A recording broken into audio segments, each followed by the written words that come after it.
তো গাইস প্রথমে টিকটক ভিডিওটি দেখি, তারপর পাবলিকের করা ফানি কমেন্টগুলো পড়বো। तो चलिए शुरू करते हैं। তার জীবনে বউ নাই, তার জীবনে কিছু নাই রে যুবক ভাইরা। শীতকালে আইফোন দিয়ে কাজ হবে না। हाय हाय इतना सुकून। কি পাপ করলে এরকম ভিডিও আসে?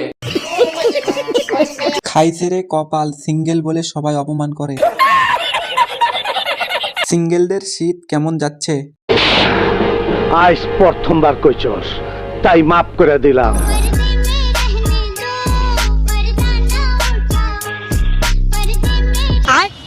सब क्या देखना पड़ रहा है? अच्छा है मैं अंधा हूँ। আরে একটু থাম, অনেক হয়েছে। মেকআপ কম হয়ে গেছে। আমি বিশ্বাস করি না। বিয়ে করি নেই আমরা, বিয়ে করে কি খাওয়াবো সেই জন্য আমরা এখনো বিয়ে করি নেই। আজকে আমি সমাজের কাছে, সবার কাছে অবহেলিত, সবাই আমাদেরকে ধিক্কার করে। পিছনেরটা হাসি থামাতে পারছে না। বাংলাদেশ আর কিছু পারুক আর না পারুক, অভিনয়ে সেরা। সঠিক বলেছেন। এর অভিনয়ের কাছে চলচ্চিত্রের নায়ক মান্না ফেল।